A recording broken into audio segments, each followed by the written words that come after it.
اللهم صل على محمد النبي الأمي وعلى آله وسلم تسليما جزا الله عنا محمدا ما هو أهله صلى الله عليه وسلم سبحان ربك رب العزة عما يصفون وسلام على المرسلين والحمد لله رب العالمين اللهم صل على محمد وعلى آل محمد كما صليت على إبراهيم وعلى آل إبراهيم إنك حميد مجيد اللهم بارك على محمد وعلى آل محمد كما باركت على إبراهيم وعلى آل إبراهيم إنك حميد مجيد۔ بھائیو دوستو، درود شریف کے بے شمار فوائد آپ سنتے آ رہے ہیں اور دیگر دروس جو آتے ہیں ان پر بھی آپ سماعت فرماتے ہوں گے۔ آج ایک درود کی طرف توجہ دلانا ہے۔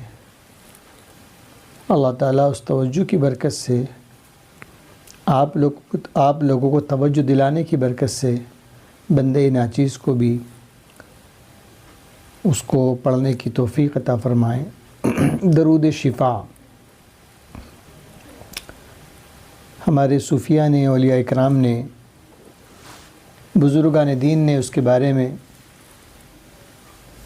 کہا ہے کہ جو بندہ درود شفا پڑھتا ہے مہلک بیماریوں سے محفوظ رہتا ہے۔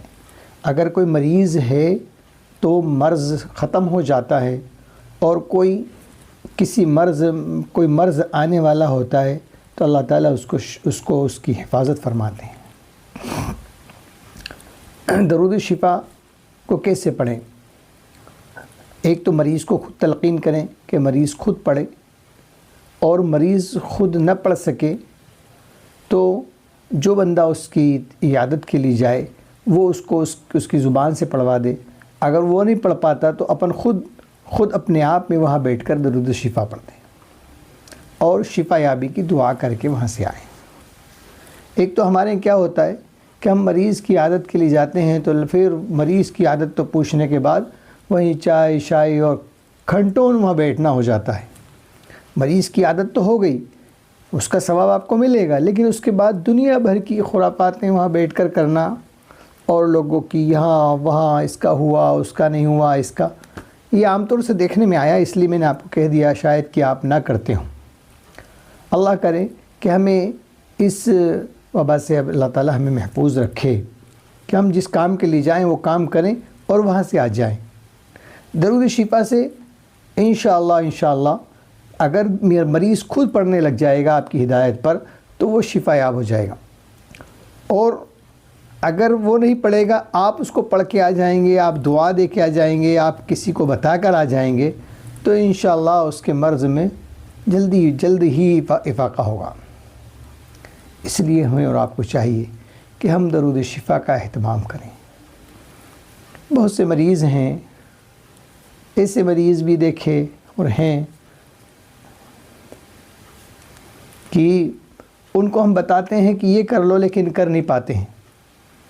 ان کے لیے کئی علماء، مفکرین، محدثین سے اور شیوخ سے مشورہ کیا، بات چیت کی، تو پتہ چلا کہ ہم ان کے لیے دعا کریں، درود شفا ہم ان کے لیے خود پڑھیں، اور درود امی پڑھ کر حضرت مفتی صاحب ہم اور آپ ہم سفر میں تھے لکھیم پور کی طرف، وہاں سے لوٹ رہے تھے تو ایک جگہ جمعہ کی نماز پڑھی۔ مفتی صاحب کی طبیعت تھوڑی خراب سی ہو گئی، تو مفتی صاحب عصر کی نماز کا انتظار کرنے لگے، اور اتنا اطمینان سے وہ کہہ رہے تھے کہ انشاءاللہ عصر کی نماز کے بعد مجھے شفا مل جائے گی۔ ان کی زبان سے، ان کے رویے سے، ان کے رہن سہن سے یہ پتہ چل رہا تھا کہ عصر کا انتظار کر رہے ہیں کہ کب عصر ہو۔ جمعے بھی ان کا جو بیان تھا وہ آنن فانن تھا اور ان کو پتہ ہی نہیں تھا، لیکن اب بیان ہوا۔ بہرحال عصر کی نماز ہوئی، چھوٹی سی بوٹل میں پانی حضرت نے لیا اور وہیں درود امی 80 مرتبہ پڑھا اور اس کو پی لیا۔ کہتے ہیں کہ مغرب ہونے سے پہلے شفا مل گئی۔ اللہ تعالی ہم سب کو درود شریف سے، درود امی سے، درود شفا سے فائدہ حاصل کرنے کی توفیق عطا فرمائیں۔ ہم ہمارے مریضوں سے، ہمارے دوست احباب سے، عزیز و اقربا رشتہ داروں سے کہنا چاہتے ہیں کہ ہم نہیں پڑھ پاتے، مریض نہیں پڑھ پائے، تو ہمیں زیادہ سے زیادہ پڑھ کر ان کے لیے شفا کی دعا کرنی چاہیے، اور اللہ تعالیٰ سے جس حال میں اللہ تعالیٰ ہمیں رکھیں اس حال پر رہنے کے راضی رہنا چاہیے، اس کو اس حال میں رہنا چاہیے، جو بھی ہمارا حال ہے اس حال میں ہمیں رہنا چاہیے، اللہ تعالیٰ جس حال میں ہمیں رکھے اس حال میں ہمیں رہنا چاہیے۔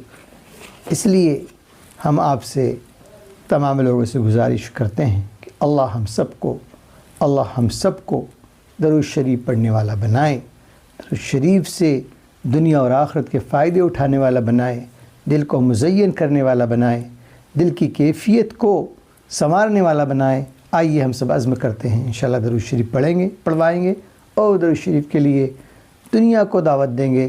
اللہ مجھے بھی، آپ کو بھی، ہم سب کو، ہمارے تمام بیماروں کو ہم درخواست کرتے ہیں کہ ہمارے عزیزوں میں، ہمارا اقربا میں، ہمارے دوست احباب میں، ہمارے خاندان میں کوئی بیمار ہیں جنہوں نے دعا کا کہا ہے، آپ حضرات بھی مزید دعا کریں۔ السلام علیکم ورحمۃ اللہ وبرکاتہ۔